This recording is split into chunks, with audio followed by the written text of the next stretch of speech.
Olá, boa tarde. Muito bom, muito feliz em estar aqui com vocês. Mesmo de longe, estamos juntas, né, aprendendo, fazendo essas trocas tão preciosas. Se tiver alguma questão de áudio, coloque no chat, por favor, mas imagino que esteja tudo certo.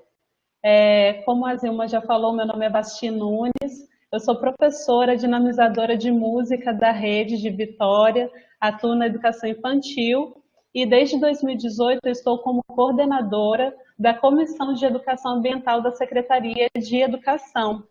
Então foi a partir dessa comissão que eu tive o grande prazer, a alegria de conhecer a doutora Henriqueta e estou nesse caminho de muito aprendizado, conhecendo as PICs, conhecendo e aprendendo sobre as hortas, sobre tantas coisas, tanta riqueza, né, que o nosso município tem.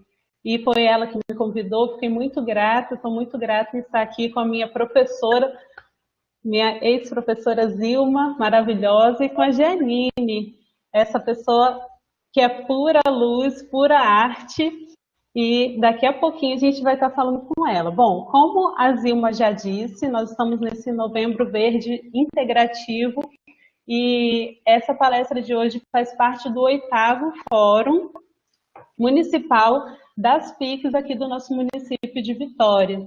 Eu tenho visto que tem pessoas de fora do estado, né, participando em algumas palestras, então sejam muito bem-vindos e bem-vindas. Vou falar um pouquinho sobre como nasceu esse movimento, né, essa campanha do Novembro Verde. O Novembro Verde ele acontece porque esse é o mês quando foi instituída a Política Municipal das PICs aqui em Vitória, que aconteceu em 2016. E é também comemorada, foi instituída, né, a Semana Municipal das PICs, das Práticas Integrativas, que acontece na terceira semana de novembro. E o Dia das PICs também, das Práticas Integrativas no município de Vitória, ela é comemorada no dia 21 de novembro, que é também o Dia Nacional da Homeopatia. Por isso, tanto motivo para a gente conversar, aprender e ter esse tempo de trocas nesse novembro tão lindo, nesse novembro verde. E foi em 2013 que aconteceu o primeiro Fórum Municipal das Práticas Integrativas no município de Vitória. Então, sempre em novembro, esse já é o 8º, acontece esse fórum maravilhoso, que esse ano está sendo online. E espero que ano que vem a gente esteja juntinho. Bom, agora, para a gente não perder mais tempo, perder não, né? A gente está trocando conhecimento, nunca é perda, né? Para a gente ganhar tempo ouvindo a Janine, vou passar a palavra para ela. A Janine Pacheco, ela é graduada em Artes Visuais, ela é especializada em psicodrama, ela é especialista em psicodrama, ela é mestre em saúde coletiva e doutoranda agora também pela Universidade Federal do Espírito Santo na área de saúde coletiva. E a área de pesquisa dela é a produção de cuidado das mulheres em situação de violência. Vocês vão ver que a Janine vai trazer muita coisa boa para a gente agora nessa tarde, que seja um tempo muito proveitoso para todos e todas. Quem puder e quiser contribuir também pode deixar pergunta ou algum relato no chat, tá bom? Janine, a palavra está com você. Obrigada, Vasti, minha linda. Muito bom esse nosso reencontro. Recentemente a gente se encontrou num evento da SEM, né? E agora a gente está aqui novamente. Que bom, esses bons encontros que nos potencializam. Gratidão pela apresentação. Então, sejam todos bem-vindos, todas bem-vindas e bem-vindos. Saudações a todos daqui, dali, de acolá. Que bom que a gente está aqui nessa oportunidade, mais uma vez um fórum sobre as PICs. Eu acho que esse já é o terceiro fórum do qual eu participo. E, assim, é uma alegria imensa para mim poder compartilhar com vocês um pouquinho da minha pesquisa. E toda vez que a gente compartilha algo que a gente está produzindo, que a gente está pensando sobre, né, a gente produz novos sentidos. Então, eu estou sempre aprendendo mais e mais. E dizer para vocês, eu quero começar com uma frase linda do Paulo Freire, que eu sou uma educadora, uma arte educadora, né? E dentro da arte educação, deixa eu passar aqui, dentro da arte e educação, essa minha vivência, né, como professora, fui professora de música, trabalhei com artes visuais, trabalhei com teatro, trabalhei com contação de histórias, as artes como um todo, elas sempre me interessaram, todas elas, né? E foi no teatro que eu encontrei a confluência de todas as artes, né? Embora eu nunca tenha me formado atriz, mas eu me formei pelo saber da experiência, o saber que te leva a aprender fazendo, né? E depois ensinando. Quanto mais a gente ensina, mais a gente aprende. E dentro dessa minha vivência, eu me lembro que quando eu comecei a dar aula lá nos anos 80, com 19 anos, no Rio de Janeiro, eu sou do Rio de Janeiro, eu tive um bom encontro com Paulo Freire. Então é com ele que eu quero começar dizendo que a gente carrega conosco a memória de muitas tramas, o corpo molhado de nossa história, de nossa cultura, a memória às vezes difusa, às vezes nítida, clara, de ruas de infância, da adolescência, a lembrança de algo distante que de repente se destaca límpido diante de nós, em nós. Um gesto tímido, a mão que se apertou, o sorriso que se perdeu num tempo de incompreensões, uma frase, uma pura frase, possivelmente já olvidada por quem a disse. A Ronique, ela diz que Sueli Ronique, que é uma pesquisadora da área da saúde mental, ela fala sobre a violência das marcas, que são estados vividos em nossos corpos no encontro com outros corpos, que não são só humanos, tá? Todos os acontecimentos também são considerados encontros, como o acontecimento da pandemia. E esses encontros, eles nos desestabilizam e nos colocam a exigência de criarmos um novo corpo. Um novo corpo que pensa, que sente, que age, mas sempre de forma diferente, nos tornando outro. Então, meu desejo é que a gente consiga hoje, por meio desse compartilhamento de experiências, conseguir um bom encontro que nos potencialize e que transforme os nossos corpos, que a gente seja sempre outro, né? Porque só o que está morto não muda. Então, eu falo muito desse meu devir, né? O devir é um vir a ser que já está sendo a partir do momento que você está vivendo. A todo instante, como diz na música do Lulu Santos, a gente era nada do que foi será, de novo do jeito que foi o dia, que já foi o dia. Então, sempre nós estamos nos modificando e nos transformando. E essa é uma grande qualidade. Então, eu digo que eu tive um devir escritora e ousei transformar, esse é o meu primeiro livro, Descendo a Produção de Cuidado da Mulher em Situação de Violência, que foi resultado do meu trabalho no mestrado de saúde coletiva na UFES. A saúde coletiva, para quem não conhece, é uma área de conhecimento multidisciplinar, né? Ela é construída na interface dos conhecimentos produzidos pelas ciências biomédicas, mas também pelas ciências sociais humanas, né? E ela tem por objetivo investigar os determinantes da produção social das doenças, para que dessa forma a gente consiga planejar a organização dos serviços de saúde. Bom, nesse trabalho, nesse livro, eu busquei uma aproximação entre dimensões que a gente às vezes considera separadas, que são o caso da arte. Eu busquei, de alguma forma, unir o que é objetivo com o que é subjetivo, razão, sentido, arte, ciência. E essa fragmentação sempre me incomodou muito, porque como eu vim da educação para a saúde, eu carreguei comigo as marcas de uma arte educadora e dos meus encontros com a arte. E eu percebia sempre em todas as intervenções artísticas das quais eu participei, ou lecionando, ou simplesmente assistindo o espetáculo, o poder que a arte tinha de nos recolocar no mundo e de nos reconectar com o social que existe em nós.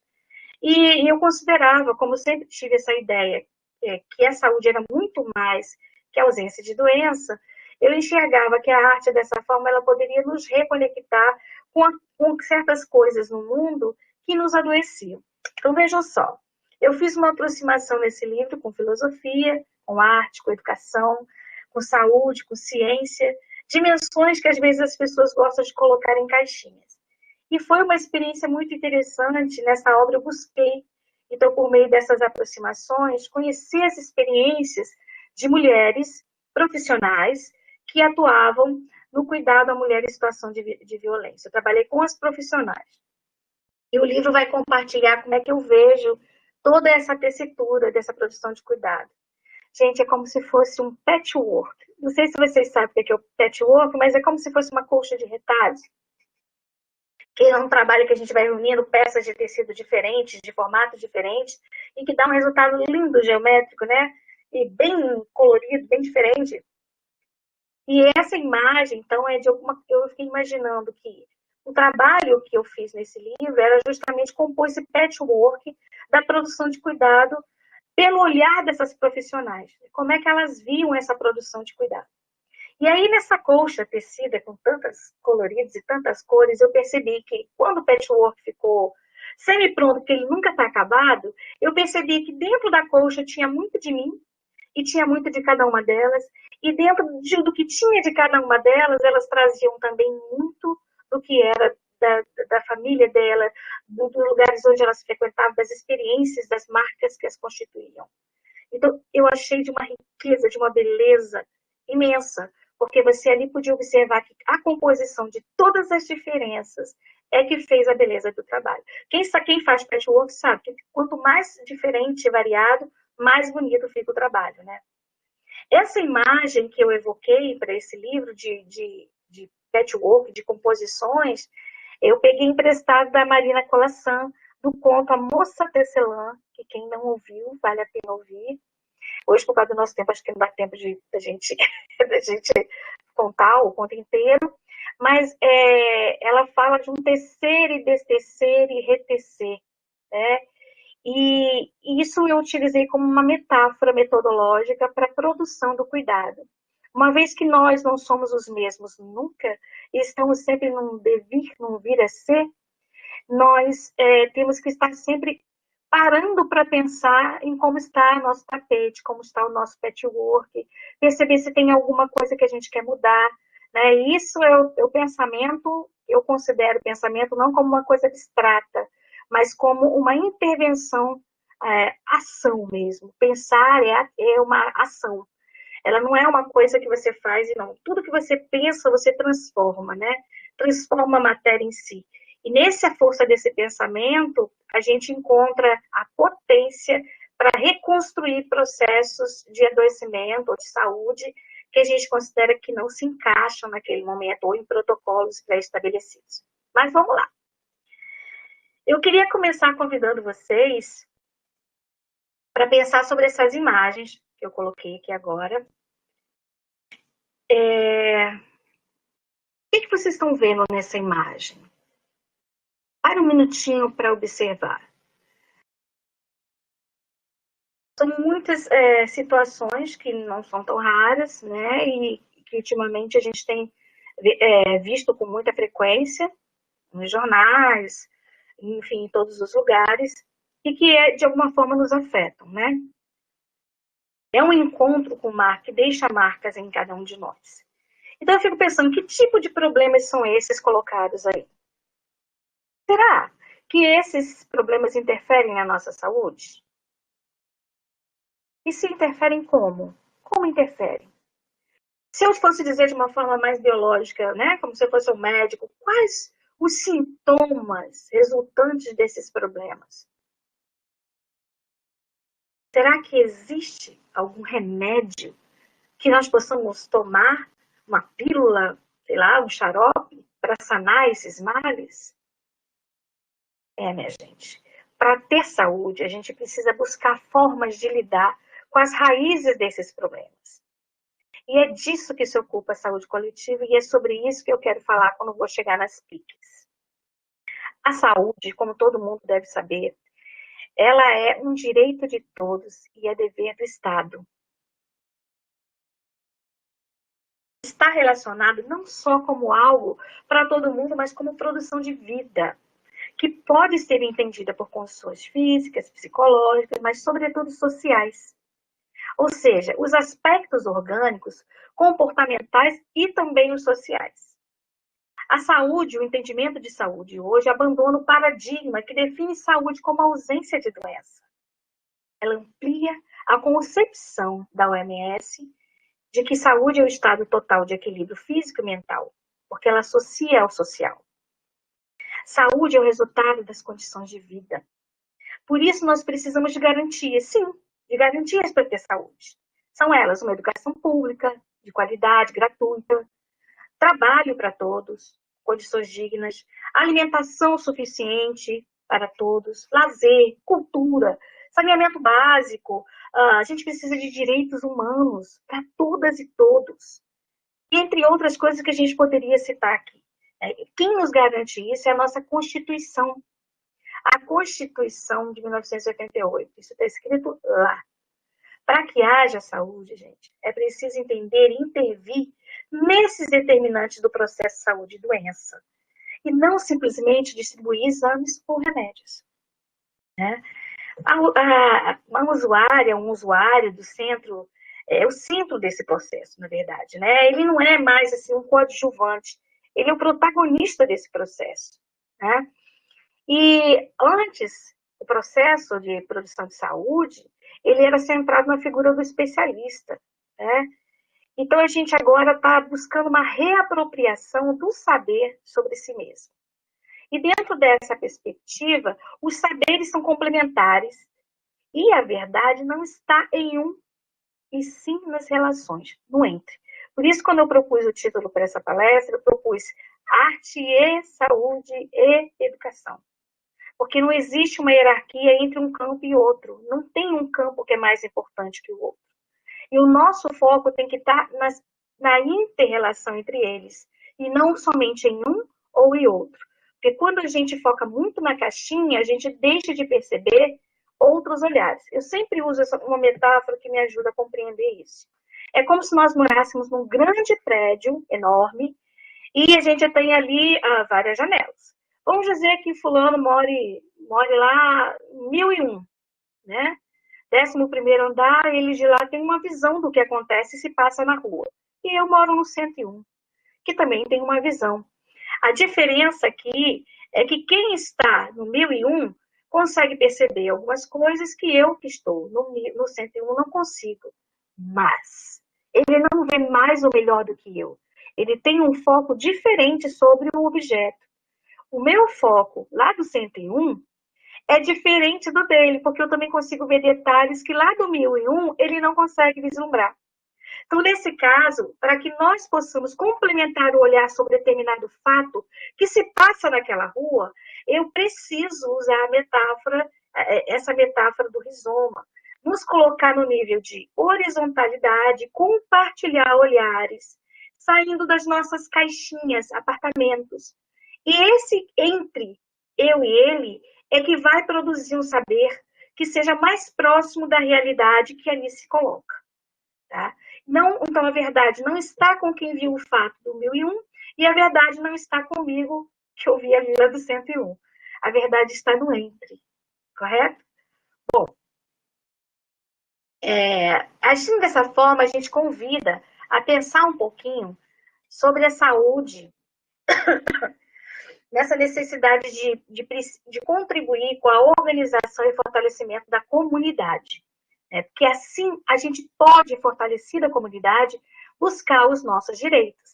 E pensar coletivamente é o que faz a transformação do nosso dia a dia, da nossa realidade. Pensar sozinho é como se eu estivesse pensando no meu apartamento 101. Então, pensar coletivamente é pensar no entre. Saúde, gente, ela não é ausência de doença, o que configura uma abordagem totalmente focada só no corpo, no biológico.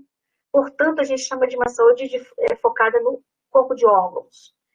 Por outro lado, a gente tem que pensar que doença também não é apenas uma falta, né, a doença não é apenas falta de sinais e sintomas que podem ser vistos ou testados. Milhares de problemas de saúde relacionados àqueles fatos que vocês já viram anteriormente se apresentam sem sintomas físicos.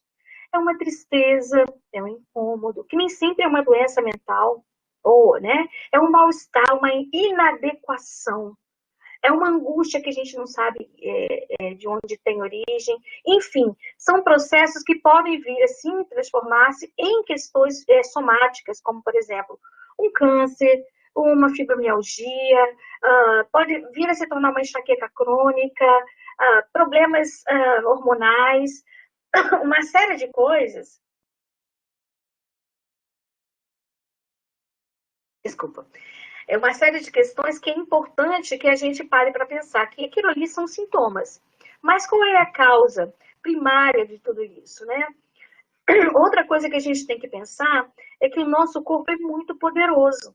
E ele tem toda a condição de lutar contra qualquer... Ele é tão inteligente, o nosso corpo, e que quando a gente usa os estímulos adequados, ele consegue produzir a saúde que ele precisa. Aí eu trouxe para vocês essa charge para mostrar para vocês já já, mas pensando aqui, a saúde é justamente isso. É uma integralidade que considera as diferenças e ricas experiências no cuidado à saúde que produzem transformações na vida das pessoas.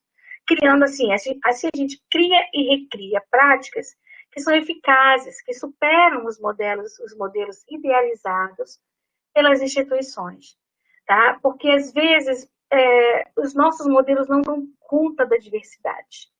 Então nós precisamos dessa fuga, dessa linha de fuga dos modelos que são muito estanques, congelados, né? No entanto, será que nós temos avançado nessa concepção de saúde? Pensando no modelo que a gente tem, pensando na pandemia, né? Quantos adoecimentos a gente está tendo com esses encontros com a pandemia? Ou será que esses modelos fragmentados, dos quais eu falei, das caixinhas, eles ainda predominam? Mas será que foi sempre assim? Mas será que foi sempre assim? Porque às vezes a gente repete determinados comportamentos considerando que eles sempre foram assim. Como diz no Alto da Compadecida, do grande Ariano Suassuna, que ele diz, o personagem Chicó, ele diz assim, mas como é que foi isso, Chicó? O João Grilo pergunta, e ele responde, não sei, só sei que foi assim. Né? Só sei que foi assim, mas será que foi sempre assim? Então eu achei que necessário trazer para vocês que não foi sempre assim, gente. Veja, arte, saúde e educação tem uma história de muitas relações, muitas. Nunca estiveram separadas do jeito como a gente pensa. Já teve um tempo em que a arte, a saúde e a educação andavam tão lado a lado, né? Que uma coisa não se diferenciava da outra. Por exemplo, a gente pode citar a escola pitagórica, que dizia que os números apareciam em toda a natureza, que eram elementos de todas as coisas. Olha a ciência e a arte aí. Até os dias atuais, aliás, é importante a gente lembrar, né, a Valinha que trabalha com música, que os músicos eles fazem uso da proporção áurea para o estudo da música, né? Que a gente aprende nas aulas de geometria. O Bertrand Russell diz que os matemáticos modernos eles são herdeiros do pitagorismo, pois ele amplia a concepção numérica para a compreensão do mundo, né? E assim, o Leonardo da Vinci, que é outro que a gente, no Renascimento, se a gente parar para pensar, ele tem uma frase que é muito bacana, que ele diz assim, a arte é inseparável da ciência, e não é mais do que a aplicação dela. Né? Estamos, pois, em plena mecânica, em pleno racionalismo. O Michelangelo, também, nas suas obras, nos transmitiu grande conhecimento da anatomia humana, né? Hoje, os médicos trabalham muito em cima do que já foi produzido. Durante o Renascimento, eles valorizavam o homem universal. Era como se fosse uma espécie de homem que possuísse vasta cultura de áreas distintas do conhecimento, né? Então, assim, era importante entender um pouco de filosofia, entender um pouco de arte, entender um pouco de ciência, de astronomia, enfim. Era um homem que buscava um saber universal, se apropriava de várias áreas, sem que elas fossem assim tão separadinhas. Nesse período, gente, o horizonte científico e o horizonte artístico se confundiam. Não havia uma hierarquia entre eles. Mas se era assim, o que foi que aconteceu para que a gente se tornasse o que se tornou hoje, né? De não conseguir conceber a arte dentro da saúde. Então, vamos lá. E que não é o que as práticas pregam, nas práticas integrativas e complementares. Eu falei para vocês que eu gosto muito de contar histórias, e nesse livro que eu produzi, eu trabalhei muito com a contação de histórias. E eu trouxe para vocês um pequeno conto budista, miudinho, curtinho, que diz assim, que certa vez existiu uma aldeia onde haviam 6 sábios, homens muito inteligentes, pesquisadores, inteligentíssimos, mas eles eram cegos. Né? Então passaram a vida, basicamente, dedicando-se ao estudo da filosofia, da arte, da astronomia, enfim, de tudo. Mas onde eles moravam, nessa vilazinha, era uma vila muito afastada de tudo, pequenininha, né? Certa vez aparece nessa vilazinha um circo, com trombetas, amarabaristas, bailarinas, e à frente vinha um grande, enorme elefante. Acontece que os sábios não conheciam o animal elefante, nunca tinham visto um elefante. E por serem cegos, não avistavam, ouviam apenas o som do animal, e o animal ali fazendo aquele estardalhaço todo aquele. Ninguém nunca tinha visto, que chegar perto. Eles resolveram, então, aproximaram-se do animal. Então, um deles, tocando a tromba do animal, disse assim: ah, eu já sei, esse animal é como se fosse uma cobra grossa, né? Porque pela tromba. Já o segundo sábio, enquanto apalpava a grande orelha do elefante, disse: ah, imagina, esse animal é como se fosse um grande leque. O terceiro sábio, apalpando a pata do animal, falou: vocês dois estão errados. Esse animal é como se fosse um tronco de uma árvore. Já um outro, apalpando o rabo, disse: vocês estão todos enganados. Gente, olha, esse animal é como se fosse fino, como uma corda. E o terceiro, já um quinto, apalpando as presas do elefante, dizia: não, esse animal, ele é como se fosse uma lança. E o último sábio, então, apalpando a barriga do bicho, finalmente disse: vocês estão todos equivocados. Este animal é como um muro. Então, um menininho que estava por ali ouvindo tudo e a discussão entre os sábios, pegou os sábios pela mão, levou-os até um terreiro onde tinha areia, desenhou o contorno do bicho e fez com que eles passassem o dedo ao redor de todo o desenho feito na areia. E aí eles compreenderam que todos estavam certos e errados ao mesmo tempo. Né? E que para você ter uma ideia do todo, é preciso você reunir partes que foram fragmentadas.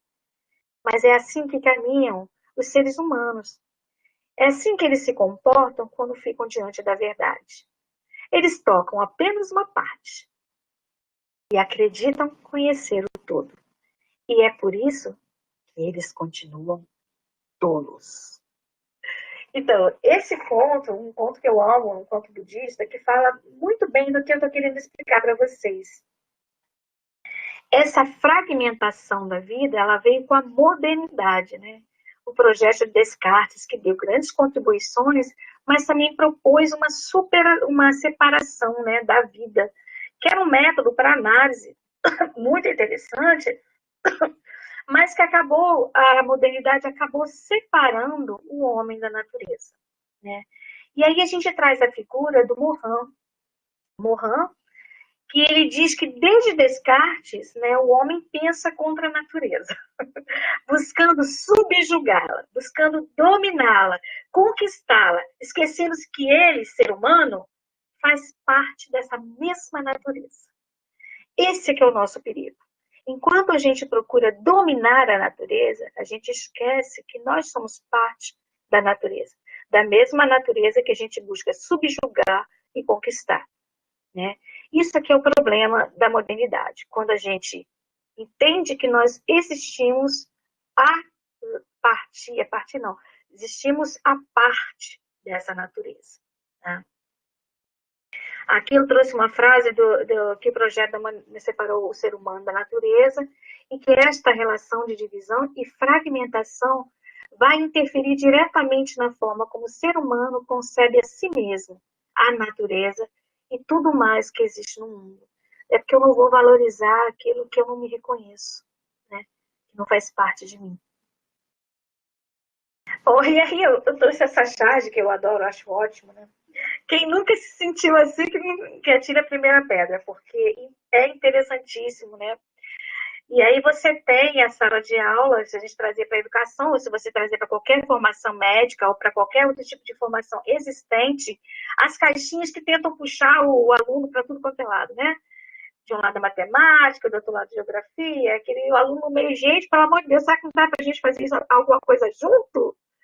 E aí a gente tem as perspectivas, né, de trabalho, que a gente vem o pluri, vem o multi, vem o inter, vem o trans, e é uma perspectiva que a gente precisa começar a parar para pensar sobre.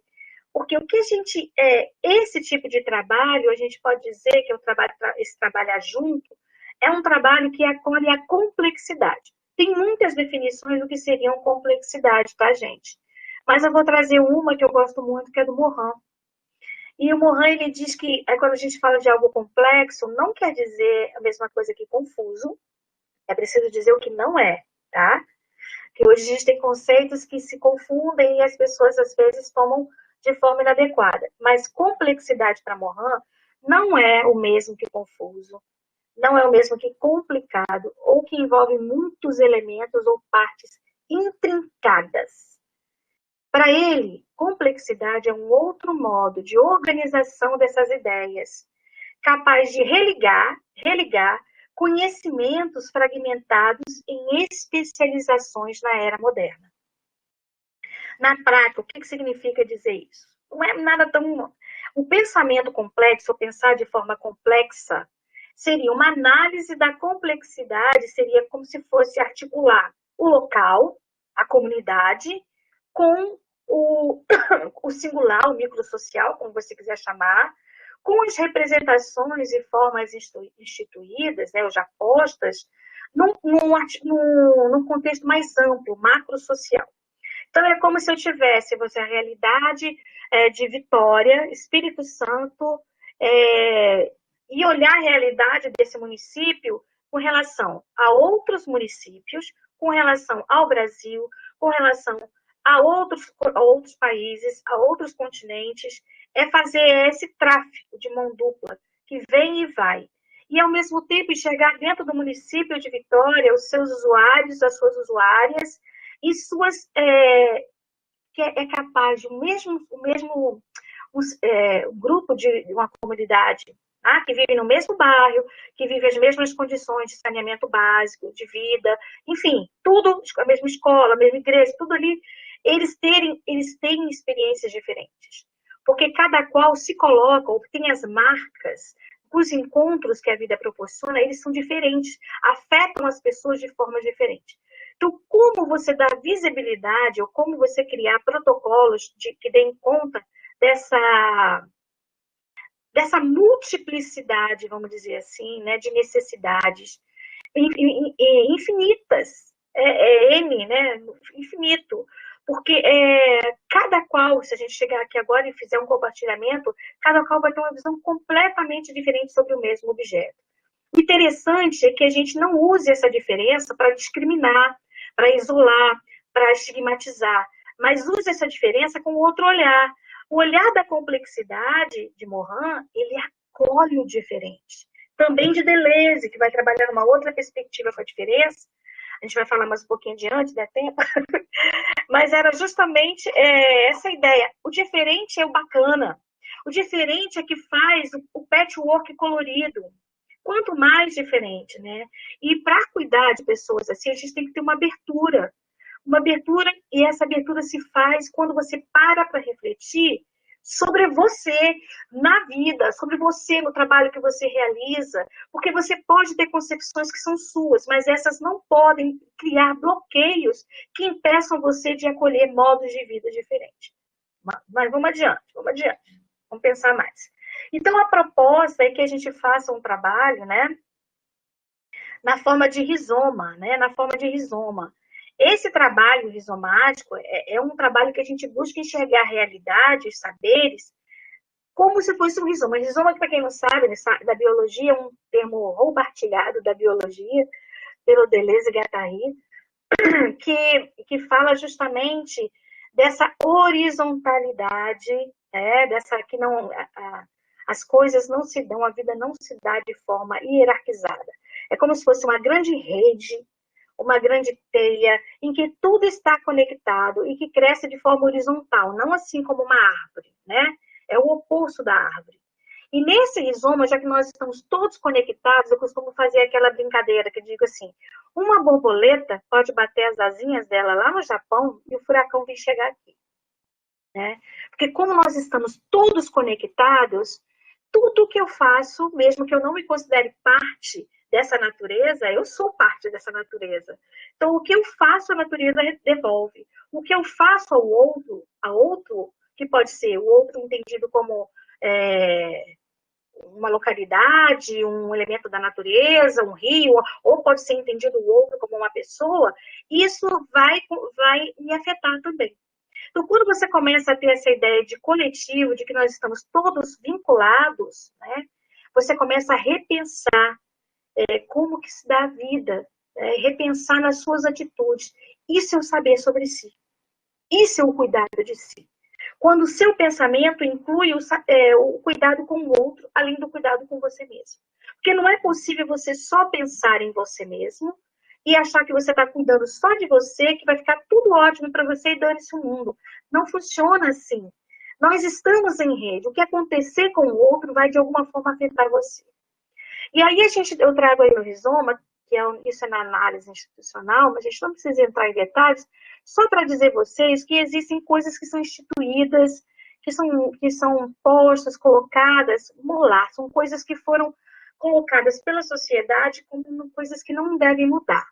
Daí pode ter uma série de regras, pode ser uma série de condições, a gente necessita da moralidade também, ela não quer dizer que seja uma coisa ruim ou boa. Mas, em alguns contextos, o molar ele precisa ser renovado. Para se renovar, existe uma outra força que contrapõe ao instituído, que é o instituinte, que é molecular. O molecular, ele traz sempre um novo. Então, é novo uma revolução, é novo uma nova literatura, é novo uma nova forma de fazer. Ele precisa coexistir, porque senão o instituído, ele envelhece, ele embolora de tão velho. E a gente acaba, tem gente que fica presa em normas e práticas morais que já deveriam ter caído há muito tempo atrás. Eu estou falando moral, tá, gente? Não estou falando de ética, não. Ética não se trata de regras de conduta, ética é outro propósito.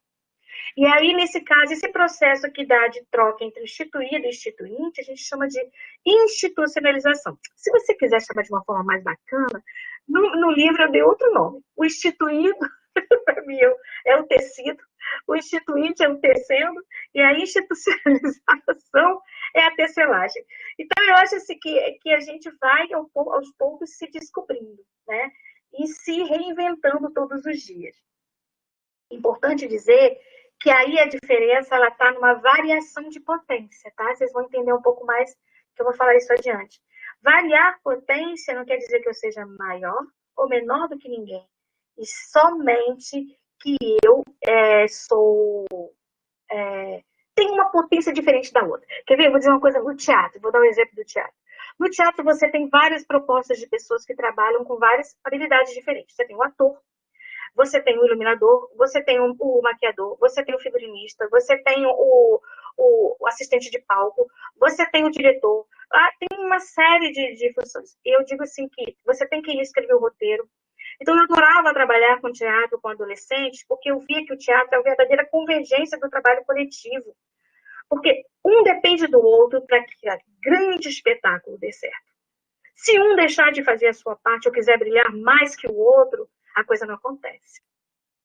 Não acontece.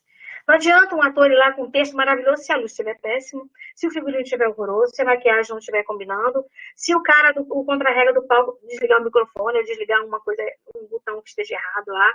Então, assim, todos têm que trabalhar numa confluência de um trabalho coletivo. Então, eu digo assim, se você quer ter uma verdadeira experiência do que é o trabalho coletivo, trabalhe com teatro. Trabalhe com coro, cantar em coro. Você já viu para cantar em coro? Quem canta em coro sabe que a minha voz pode ser linda, maravilhosa, mas não é a minha voz que tem que sobressair.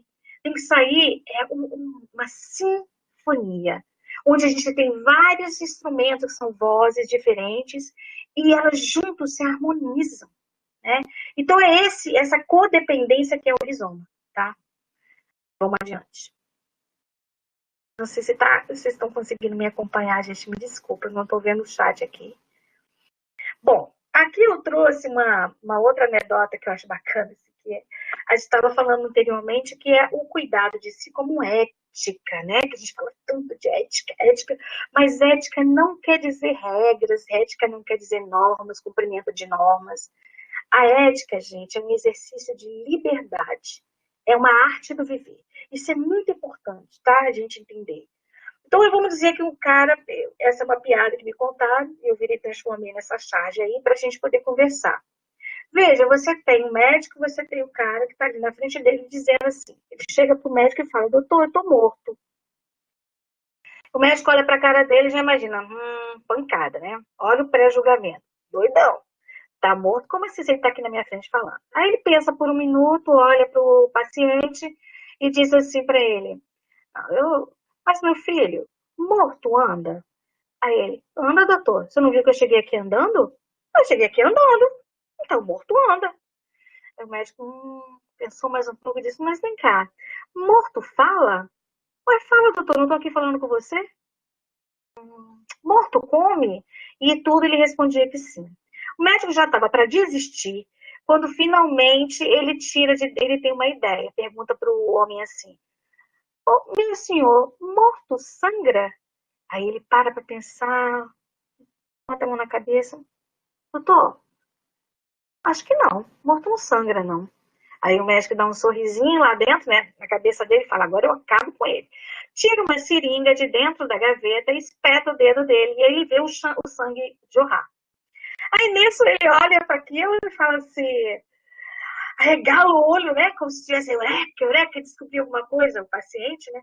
Aí o médico finalmente olha para ele, agora você entendeu, não é mesmo?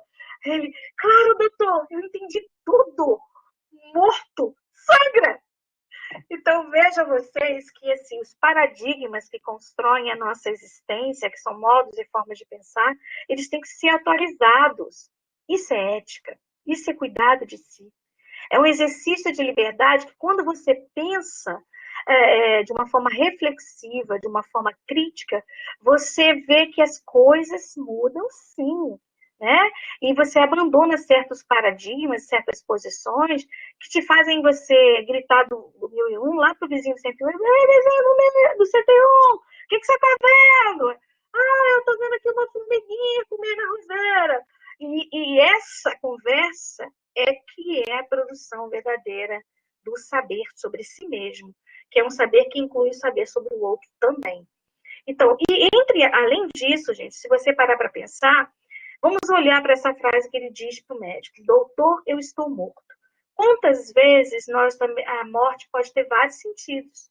Ou será que a morte é só ausência de respiração, batimento cardíaco e atividade cerebral? Né?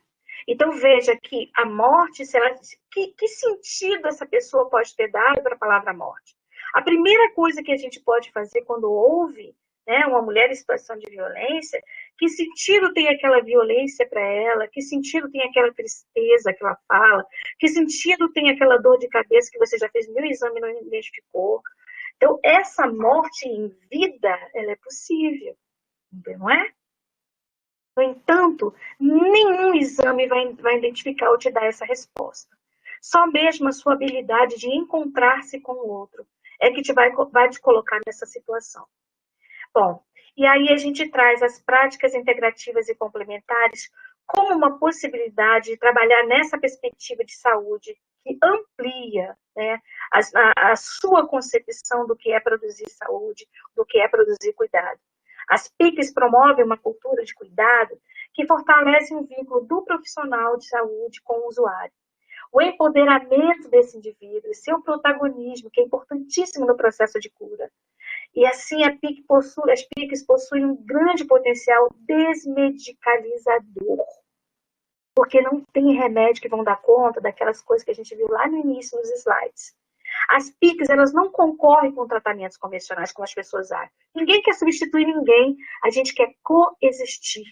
Coexistir, entendeu? Por isso que elas são práticas integrativas e complementares em saúde. E são recursos, algumas PICs, elas são milenares, anteriores à medicina tradicional. e utilizadas como recursos terapêuticos, há muito tempo nos sistemas públicos e privados de saúde de outros lugares. Por exemplo, o inglês, no sistema público inglês, no sistema norte-americano, no japonês, no chinês. Então, muitos desses benefícios, tratamentos, eles são responsáveis pela reabilitação de saúde de pessoas que muita gente diria que se estaria desenganada, né? E aqui eu gostaria de fazer um agradecimento de coração à professora, a doutora doutora Henriqueta, que mais uma vez me permitiu estar aqui com vocês, compartilhando um pouquinho dessas minhas experiências, e que tem, assim, é pioneira no nosso município de Vitória, né? Eu sou de Vila Velha, mas no município de Vitória eu espero que um dia a gente consiga trazer as PICs para todos os municípios, que eles sejam também, assim, meu sonho é ter um grande centro de referência que acolha a mulher em situação de violência por meio das PICs, porque o tratamento de uma mulher em situação de violência, ele é muito difícil se você não ampliar a perspectiva de saúde. Porque uma mulher que deixa a presença de um abusador, ou que tenha passado por uma situação de trauma, ela não vai, o problema dela não acaba ali naquele momento. É uma coisa que ela vai estar sempre revivendo de forma dolorosa, e a reconexão dela com esse social, com as outras pessoas, o estabelecimento de confiança com outras pessoas, não dá para fazer por meio de remédio. Então, assim, eu tenho várias experiências e relatos de pessoas que conseguiram, sim, dentro das práticas integrativas, da biodança, da yoga, reconectar-se com esse social e com as outras pessoas, e dessa forma ela conseguiu se reinserir nessa sociedade. Porque é muito doloroso, e só quem passa por uma situação dessa é que é capaz de perceber. Então, a gente precisa ter essa empatia, sabe? E buscar dentro de outras práticas que possam ajudar. O viver, gente, realmente não cabe no Lattes, né? Não tem lá no meu Lattes, se você abrir o meu Lattes, vai esquecer mãe, que deveria ter, né? Porque mãe, gente, é uma experiência única, né?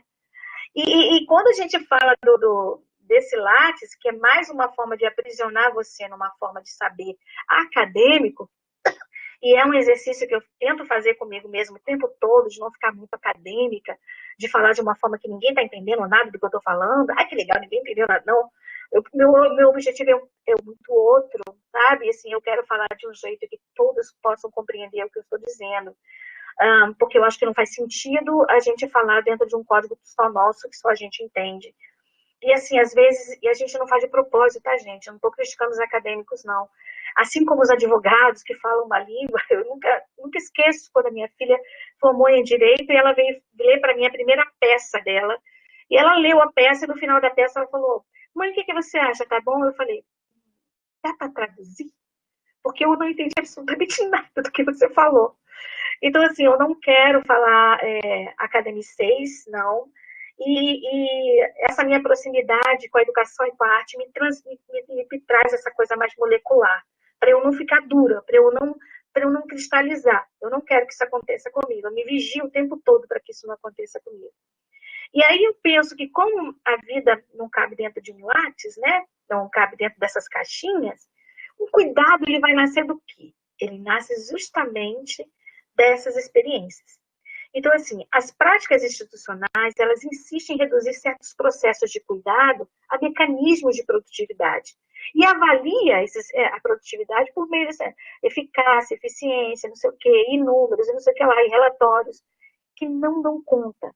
Na verdade, o que a gente está fazendo é capturar a saúde para uma visão, ou um parâmetro, lembra dos parâmetros que eu falei? Mercadológico. Que acontece com a arte também, acontece com tudo, acontece até com a gente. Mas a gente tem que ficar atento para não deixar isso acontecer, porque a saúde, ela não é mercadoria. Você não é uma mercadoria. A vida de uma pessoa não tem preço. E os acolhimentos, eles não podem ser reduzidos a númerozinhos no sistema, né? Isso dificulta demais, gente, a imersão dessas intensidades do encontro entre o usuário e o profissional de saúde. E, consequentemente, dessas experiências comunicáveis. Então, a gente tem um monte de relatório que fala um monte de coisa, mas por si só não fala nada. Então, a gente precisa lançar um outro olhar sobre isso. Eu vou tentar correr mais um pouquinho. Já tem 40 minutos, eu estou contando, tá? Tá, Zilma? Tá baixinho. Tem 40 minutos, mais 5 minutinhos. Eu queria dizer o que a gente entende por experiência, porque assim, como eu falei anteriormente, experiência pode ser muita coisa, né? E aqui a experiência da qual nós falamos é aquela experiência do professor Jorge Bondia Larossa, que ele fala que experiência é aquilo que nos passa, nos acontece, nos toca. Não o que se passa lá fora, não o que acontece lá fora, não o que toca lá fora, mas o que nos passa, o que nos acontece e nos toca. Ele diz que a gente pode passar um dia inteirinho correndo de um lado para o outro sem que nada nos passe, nos aconteça e nos toque. Isso é verdade. Principalmente os profissionais de saúde, que são, às vezes, submetidos a uma formação extremamente dura. Então, eles criam esse muro para não sentir, para não tocar, entendeu? Achando que isso vai ser uma defesa, e aí a gente tem muita dificuldade para lidar com essas diferenças que se passam na vida, né? Enfim. Aí é importante a gente pensar na questão do encontro. Como psicodramatista, eu não podia deixar de trazer aqui uma frase do Moreno, que fala que o encontro de dois, olhos nos olhos, face a face, que eu tô morrendo de saudade de vocês, e quando estiveres perto, arrancar-te-ei os olhos, e colocá-los-ei no lugar dos meus, e arrancarei meus olhos para colocá-los no lugar dos teus. Então, ver-te-ei com os teus olhos, e tu ver-me-ás com o meu. Gente, esse poema que chama de Visa, do Moreno, fala exatamente o que eu penso sobre a questão do encontro. Para que haja esses afetos, é preciso que haja encontro. E o encontro dessa concepção é um encontro desses corpos que podem... E o que um corpo pode? Ele pode afetar e ele pode ser afetado, né? Ele pode ser afetado por paixões alegres e tristes. Essas paixões, elas podem aumentar a nossa potência de agir, aí são bons encontros. Ou elas podem diminuir a nossa potência de agir, aí são maus encontros. E, então, para as nossas pesquisas, assim, na área da saúde, na área da educação, na área da arte, que eu tenho pesquisado, eu tenho buscado, assim, alguns aportes filosóficos que podem trazer algumas contribuições, um suporte teórico para responder algumas questões. Por exemplo, encontrar alternativas e possibilidades que sejam afirmativas e possam compor com o outro sem a gente rotular esse outro, sem a gente julgar esse outro. Não estou falando que você deve abandonar o que você pensa, mas suspender por algum momento, não é suspender se não é possível, mas não deixar que isso interfira na sua produção de cuidado, né? Porque interfere, né? Se a gente não tiver consciência e colocar em análise. E propor uma composição que multiplique em vez de reduzir. Em vez de síntese, a gente busca uma multiplicidade, apostando nessa potência que é de cada um. E aí, já chegando para o final, eu queria mostrar a grande revolução que o Spinoza, que é esse filósofo, que eu acho filósofo do amor, para mim, eu acho que ele é muito amoroso nas coisas que ele fala sobre a revolução dos afetos, e eu quero propor isso, que isso tem a ver com as piques.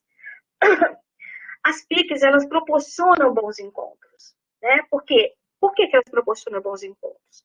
Porque dentro das práticas integrativas complementares de saúde, você tem muitas práticas que permitem que o usuário seja esse protagonista, que ele se coloque, né?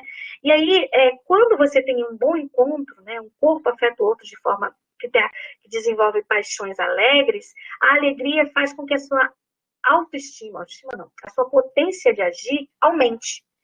Por outro lado, se você tem um mau encontro, você vai no médico, vai para tratar alguma coisa, e essa pessoa, ela não enxerga você, não vê você, simplesmente passa um protocolo médico, ela nem olha para você. Isso é um mau encontro, e esse mau encontro, ele reduz a sua potência de agir. Pessoas sem potência, né, ou com a potência diminuída, elas adoecem. E é preciso, então, entender que cada consulta, cada encontro com o usuário é o encontro, onde você tem a capacidade de afetar aquele corpo e de ser afetado. Porque não pensa que você só afeta, você também é afetado.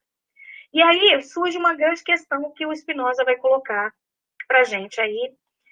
Deixa eu puxar aqui um pouquinho mais, peraí.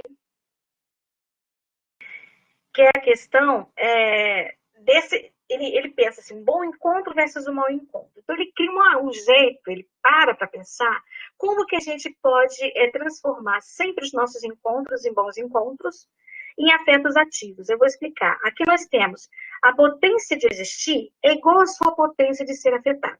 Se você existe, você tem a mesma potência de ser afetado e de afetar. Acontece que todo encontro produz afetos. Geralmente, quando a gente produz afetos que não dependem de nós, como, por exemplo, sair para caminhar, levei o tombo na praia, me machuquei, aquilo que era para ser uma coisa boa foi uma coisa ruim, mas não dependeu de mim. Foi uma coisa que aconteceu, um acaso.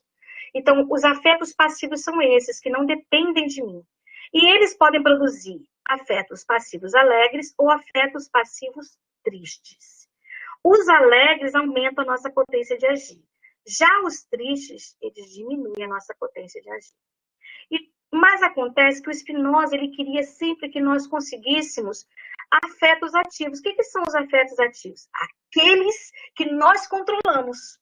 Aqueles que estão sobre o nosso poder. Então, pense só. Quando o corpo age, ele age sempre pela sua própria natureza.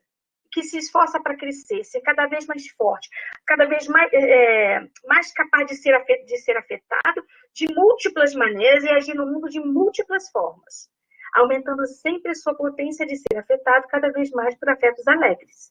Isso são os afetos ativos, né?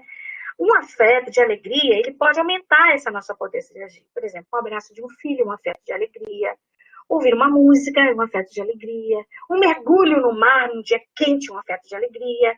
O brincar, o lúdico é um afeto de alegria. E as PICs trazem tudo isso. As práticas, por exemplo, a biodança. Quem já participou de uma biodança na praia, ou então de uma dança circular, ou de um yoga, o que você traz aquela respiração e você reencontra o equilíbrio, né?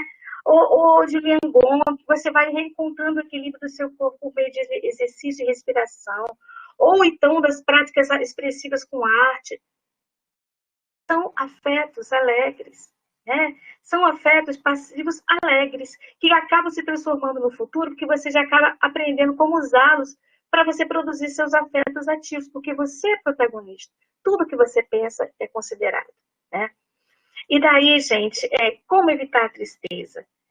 Por meio desse ciclo aí, a gente vai pegar os afetos passivos alegres, vai transformar em noções comuns, até que aquilo se torne comum e até que se transforme em afetos ativos, para aumentar sua potência de existir. E aí vira esse ciclo. Desenvolver afetos ativos nos coloca como protagonistas de nossas vidas. E é isso que nós almejamos com as práticas integrativas e complementares, tá? Os afetos passivos alegres são bons encontros, né? Aumenta a nossa potência corporal, a nossa potência mental. Esse aumento de potência de pensar que gera essas noções comuns. A gente passa a entender o mundo de forma 1000 vezes melhor. Passa a se conhecer melhor e a conhecer o mundo. Conhecer melhor a nossa relação com o mundo é ter uma chance, gente, de escolher melhor os nossos encontros. E a gente escolhendo melhor os nossos encontros, nós vamos ser ativos na geração dos nossos afetos, o que alimenta a nossa potência em ato para ser e para agir. A busca de Spinoza é sempre nessa questão dos encontros. Sim, exatamente, uma hierarquia, porque se a gente pensar, mas não uma hierarquia do modo ruim, uma hierarquia que a gente quer mais alguns encontros do que outros, tá certo? Eu vi essa imagem hoje. Gente, olha que imagem fantástica. Veja, da morte, algo renasce. E eu tive que colocar essa imagem hoje aqui, porque ela combina exatamente com essa frase do Deleuze e sobre Spinoza, que diz que o poder requer corpos tristes. O poder necessita de tristeza porque diminui nossa potência de agir. A alegria, portanto, é resistência, porque ela não se rende. A alegria como potência de vida nos torna mais forte, nos leva a lugares onde a tristeza jamais nos levaria. Então, essa árvore, para mim, ela é a grande revelação de tudo isso que eu já falei, que as PICs fazem. A gente nasce e renasce o tempo todo. E se um dia essa princesa aqui no meio que está nascendo, esse é o devir. Dentro de cada corpo que se considera morto, ou de cada morte em vida, existe um broto pronto para poder crescer e renascer, e se reinventar, né? Essas são as práticas integrativas complementares. Eu trabalhei só para mostrar para vocês as expressivas, né? Que a gente inclui são aquelas que usam as artes em suas diversas formas, né? E aí a gente tem algumas como a biodança, a gente tem a cantoterapia, musicoterapia, que a nossa querida Basti trabalha com música, tem várias outras, e isso aqui é uma prática já institucionalizada. Eu trabalhei com contação de história, embora ela não seja uma prática institucionalizada, ela é utilizada em alguns outros grupos, tá? E aí eu trouxe para vocês como eu propiciei alguns bons encontros. Isso foram depoimentos verdadeiros, tá, gente? De espetáculos de contação de história que eu fiz sobre violência contra a mulher. Vejam que lindo. Vocês acabaram de contar a minha história. Depoimento de uma senhora de 84 anos em Muqui, tá, gente? Infelizmente, felizmente, vivi tudo que narraram. Tenho 60 anos. Eu nem estou chegando no que eu estou escrevendo aqui. Peraí, deixa eu ver aqui. Tá. Tem 60 anos vocês, com o retrato de mulher, ficarão dentro de mim como as peças que têm mais altíssima conta. Esse depoimento ele foi deixado por escrito no palco quando nós reunimos as coisas depois do espetáculo Retrato de Mulher. E aí eu trouxe para vocês verem algumas fotos, porque dentro da contação de história eu misturo outras artes para poder fazer, conhecer esses múltiplos sentidos que as pessoas vão compartilhando, tá? E aí eles podem, aqui nesse, a gente foi feito na UFES, eles podiam pegar o microfone, eles podiam desenhar, eles podiam gritar uma palavra, eles podiam fazer o que eles quisessem, né? E esses bons encontros, eu pensava com esses espetáculos, aumentar a potência de agir dessas mulheres, para que elas pudessem liberar algumas emoções que as adoecem, que elas calam, né? Por medo, por uma série de coisas, vergonha, e era uma forma de tratar. E aí eu transformei todos esses trabalhos numa peça de teatro que está no livro, a parte que eu falei que o teatro, para mim, eu tenho uma paixão, e as personagens, que eram as pessoas que participaram, eram as pesquisadoras, as profissionais de saúde, que trabalhavam com a mulher em situação de violência, elas criaram um nome para elas. Eu trouxe uma pecinha, um trechinho, mas não vai dar para a gente ler, que nosso tempo já esgotou. E é isso, gente, é uma aposta num novo paradigma, tá? Ético, estético, político. Ético, político, por quê? Fala política, a pessoa já até arrepia o cabelo, né? Mas é político porque nós nos responsabilizamos pelos efeitos produzidos por nossas intervenções. Se eu sou capaz de afetar e de ser afetada, eu tenho que me responsabilizar pelo modo como eu afeto. E também ele é ético porque avalia constantemente se esses encontros, eles estão potencializando vidas ou se estão diminuindo vidas, porque todas as vidas importam.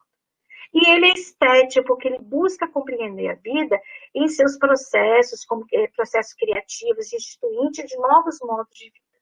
Tá?